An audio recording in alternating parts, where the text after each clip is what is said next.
मुज़ाकरात हैं क्या, पहले तो वो बात कर लेते हैं कि 3 पॉइंट उनके, 4 पॉइंट है वैसे, वो क्या हैं। एक पॉइंट ये है कि आइन और कानून की बालादस्ती हो। नंबर 2 डायलॉग का पॉइंट है कि जी इलेक्शन जो है उसकी तहकीकात कराई जाए कि ये इलेक्शन सही नहीं हुए। और नंबर 3 ये है कि हमारे जो कारकुन हैं उनमें से बहुत से बेगुनाह हैं, उनको रिहा कराया जाए। और नंबर 4 है 26वीं तरमीम। अब अली अमीन गंडापुर को इमरान खान ने क्या कहा है, वो सबसे बड़ी अहम बात है कि मेरी बात करवाएं नंबर 1 से, जो ताकतवर तरीन शख्सियत है पाकिस्तान, तो उस पर नो हो गई है, बड़ा सा नो। मुज़ाकरात होंगे और मुज़ाकरात हो सकता है कि पहले स्पीकर कौमी असम्बली अयाज सादक से हों, और ये भी हो सकता है कि वज़ीर आज़म से डायरेक्ट भी हो जाएं। बैक एंड पे मैंने कई दफ़ा इसका जिक्र किया है कि बैक एंड पे इसका एक फ़ैसला मौजूद है कि अगर ये करना पड़ा तो ये करेंगे, और वो है कि आप मुल्क से बाहर चले जाएं, लेकिन मुल्क भी हमारी यानी कि इस्टेब्लिशमेंट की मर्ज़ी का होगा, इमरान खान की मर्ज़ी का नहीं होगा। नाज़रीन, इस वक्त जो सबसे बड़ा तजस्सुस है वो है अली अमीन गंडापुर की इमरान खान से मुलाकात, उसमें हुआ क्या है, तो इस पर ही बात करते हैं आज। अली अमीन गंडापुर जो हैं वो आपको अपने कल या परसों उनको सुन भी लिया था, वो बड़के में लगा रहे थे, लेकिन वो साथ एक बड़ी उन्होंने अहम बात की थी। कुछ है वैसे वो थोड़ा तेज़ आदमी, कुछ बात वो बड़ा इन सटल वे कर जाते हैं कि जैसे कि मैं एपेक्स कमेटी में भी बात करूंगा और ये भी करूंगा और वो भी करूंगा। तो बेसिकली वो मुज़ाकरात की ही बात कर रहे हैं। तो आज जब मुलाकात हुई है तो उसमें बातचीत तो हुई इसी पे। अब मुज़ाकरात हैं क्या, पहले तो वो बात कर लेते हैं कि 3 पॉइंट उनके, 4 पॉइंट है वैसे, वो क्या हैं। एक पॉइंट ये है कि आइन और कानून की बालादस्ती हो की जाए। नंबर 2, ये मैं डायलॉग की बात कर रहा हूँ, डायलॉग के लिए पॉइंट। नंबर 2 डायलॉग का पॉइंट है कि जी इलेक्शन जो है वो उसकी तहकीकात कराई जाए कि ये इलेक्शन सही नहीं हुए, गलत हुए। और नंबर 3 ये है कि हमारे जो कारकुन हैं उनमें से बहुत से बेगुनाह हैं, उनको रिहा कराया जाए, रिहा किया जाए, उन्हें जेलों से निकाला जाए। और नंबर 4, ये मैं पहले स्टेज की बात कर रहा हूँ, ये उनकी अपनी है, मतलब ये कोई इसमें ये नहीं है कि इधर उधर से, उनके अपने मुतालबात जो हैं। और नंबर 4 है 26वीं तरमीम, आइनी तरमीम। 26वीं आइनी तरमीम पे तो बात नहीं होगी, ये बता दिया गया है, तय हो गया। अब इस पे बात करके आए हैं इमरान खान साहब से अली अमीन गंडापुर। अब अली अमीन गंडापुर को इमरान खान ने क्या कहा है, वो सबसे बड़ी अहम बात है। कि मुज़ाकरात की बात मैं थोड़ा आगे जाके बताता हूँ कि अब इस पे क्या होगा। अली अमीन गंडापुर को उन्होंने ये कहा है कि मेरी बात करवाएं, जैसे वो कहते हैं ना, मेरी बात करवाएं नंबर 1 से, जो ताकतवर तरीन शख्सियत है पाकिस्तान।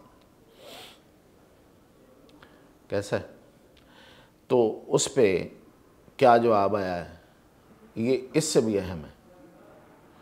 तो उस पर नो हो गई है, बड़ा सा नो, नॉट एट ऑल। अभी वैसे एब्सोल्युटली नॉट नहीं आया, नॉट एट ऑल आया, वो भी शायद आ जाए। अच्छा जी, अब ये तो इनकार हो गया। अब दूसरा उन्होंने कहा कि अगर ये नहीं तो फिर ये कहना है उन्हें, आपने उनसे मनवाना है कि मेरी जो पेशियाँ हो रही हैं, मेरी जो अदालत है जिसमें मुझे पेश किया जाता है, जिन केसेस में, वो अडयाला जेल से बाहर मुझे वो अदालत लगाई जाए और मुझे रोज़ाना उसमें आने और जाने लेके आया जाए और जाया जाए, बजाय इसके कि आपने जेल के अंदर मुझे रखा हुआ है और वहीं पे अदालत लगाई हुई है। तो इस पे बात ज़रूर होगी, यानी कि गंडापुर की तरफ से बात होगी, एक तरफा, दो तरफा नहीं, दूसरी तरफ से इस पे इनकार होगा। अच्छा, उसकी एक बड़ी वजह ये है, क्यों होगा, वो एक लीगल हिच आ जाएगी सामने। वो कहेंगे जी ये देखें आप, पहली बात तो ये है कि पहले भी गिरफ्तारी है, 190 मिलियन का भी आ जाना है फैसला, तो उस पर गिरफ्तारी है। फिर जो GHQ हमला केस है उस पर जो एक समरी होती है, उसको वारंट कह लें, उसे कुछ भी कह लें, वो इमरान खान साहब ने साइन करके रिसीव कर लिए। उन पे वो फ़र्द जुर्म जो है वो कुछ दिनों तक लग जाएगी, शायद 25 को लगेगी, यस, 24 को एहतजाज है, 25 को वो फ़र्द जुर्म लग जाएगी। तो जब वो फ़र्द जुर्म लग जाएगी तो उसके कुछ ही देर बाद फैसला आ जाएगा और वो उसमें भी सज़ा याफ्ता हो जाएंगे। तो ऐसे कैदी को तो बाहर नहीं निकाला जाता। तो ये सबसे बड़ी लीगल हिच है। तो कैसे निकालेंगे? तो ये दो तो गई जो इमरान खान जिन पे खुद जोर दे रहे थे और जिन पे दो उन्होंने ये कहा कि तुम ये करो। अब आ गया मुज़ाकरात। हाँ, मुज़ाकरात होंगे और मुज़ाकरात हो सकता है कि पहले स्पीकर कौमी असम्बली अयाज सादक से हों, और ये भी हो सकता है कि वज़ीर आज़म से डायरेक्ट भी हो जाएं, या फिर दूसरी स्टेज में जाके वज़ीर आज़म से हों। तो उसमें 26वीं आईनी तरमीम पे कोई बात नहीं होगी, वो निकाल दी गई है। हुकूमत ने जो 3 अपने पास पॉइंट रखे हुए हैं कि इन पे बात हो सकती है, वो है कि आइन की बालादस्ती। हाँ जी, हम आइन की बालादस्ती कर रहे हैं और आइन बालादस्त है और आइन बालादस्त ही रहेगा, और कानून की बालादस्ती भी इसी पे हम कोशिश कर रहे हैं कि वो हो, और जो उसमें रुकावटें उनको दूर करेंगे। नंबर 2, आपके जो लोग जेलों में हैं उनमें जो जो बेगुनाह हो रहा है हम तेज़ी से उनको बाहर निकालते चले जाएंगे। बिल्कुल ठीक, ये आप भी लिस्ट दें, हम भी उस पर काम कर रहे हैं। हम जो बेगुनाह हैं या जो छोटे मोटे उन पे सज़ाएँ हैं वो पूरी हो गई है अगर, उनको निकाल देंगे। और नंबर 3 जो है वो ये है कि जी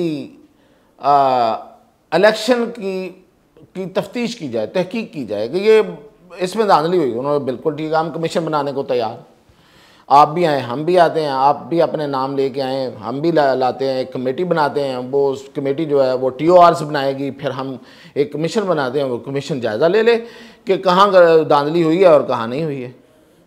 तो ये है आज तक की टोटल कहानी कि मुज़ाकरात भी होंगे और हुकूमत से होंगे, नंबर 1 से नहीं होंगे। और दूसरी बात यह है कि जेल से बाहर आने का कोई सूरत नहीं है। बेशक आप पेशी के लिए आना, एक सूरत है, ये मैं आपको अभी की बात नहीं बता रहा, ये बहुत पहले से एक बैक एंड पे मैंने कई दफ़ा इसका जिक्र किया है कि बैक एंड पे इसका एक फ़ैसला मौजूद है कि अगर ये करना पड़ा तो ये करेंगे, और वो है कि आप मुल्क से बाहर चले जाएं, लेकिन मुल्क भी हमारी यानी कि इस्टेब्लिशमेंट की मर्ज़ी का होगा, इमरान खान की मर्ज़ी का नहीं होगा। इन दिनों कुछ बड़े सीनियर तरीन सहाफ़ी जो हैं वो इस कोशिश में हैं कि फौरी उसको मुल्क से बाहर, तो मुल्क से बाहर भाई जाने में, भेजने में भी किसी को शायद कोई इतना बड़ा मसला नहीं है, लेकिन ये भी नहीं है कि फौरी पे भेजने को तैयार खड़े हैं कि नहीं ले जाएं इसको। हाँ, सोचा जा सकता है, इस पे बात हो सकती है, लेकिन उन्हीं टर्म्स पे जो मैंने बताए, यानी कि जो उन्होंने सोच रखा है कि इन कुछ ऐसे ममालिक में जहाँ पे दोबारा एक जेल होगी, हाँ वहाँ पे रहेंगे, जिस तरह नवाज शरीफ थे सरूर पैलेस सऊदी अरेबिया में, तो वो कहने को तो मुल्क से बाहर थे, लेकिन वहाँ भी जेल ही थी, नहीं बोल सकते थे, नहीं मिल सकते थे लोगों से। तो बड़ी देर बाद जाके मेल मुलाकात हुई, लेकिन उसमें भी बयानबाजी नहीं हो सकती थी। तो गारंटी होगी बड़ी सख्त, और ना सिर्फ उस मुल्क की जहाँ भेजना है, सऊदी अरब जैसे मुल्क की, ना सिर्फ उसकी बल्कि किसी पावर की जो इसमें अगर अपना रोल प्ले करेगी तो अब तक ये है। और ये कि एहतजाज अब तक हमें मिलने वाली इतलात के मुताबिक सीधी और सच्ची बात करनी चाहिए, किसी को अच्छी लगे ना लगे, कोई हमारा वीलॉग सुने ना सुने, वो ये है कि पंजाब वाले तो तैयार नहीं। KP से वो जिस तरह भी मैनेज पहले होता है उस तरह से मैनेज ज़रूर होगा। कुछ लोग दरअंदाजी के ज़रिए दाखिल हो सकते हैं, लेकिन उनका भी आगे से बंदोबस्त है, और बहुत से लोगों को दाखिल नहीं होने दिया जाएगा। और पंजाब में अपनी अपनी जगहों पे कंटेन करने की पॉलिसी है। मैंने कल भी कहा था कि देखेंगे हम कि ये कहाँ तक पंजाब हुकूमत और पंजाब पुलिस इसमें कामयाब होती है कि शहर बंद ना हो। शहर बंद हो गए किसी भी सूरत में तो उनका मकसद पूरा हो जाएगा, और हम देखेंगे कि कौन जीता है। तो इसी पे छोड़ते हैं और कल इंशाल्लाह आपको अपडेट देंगे।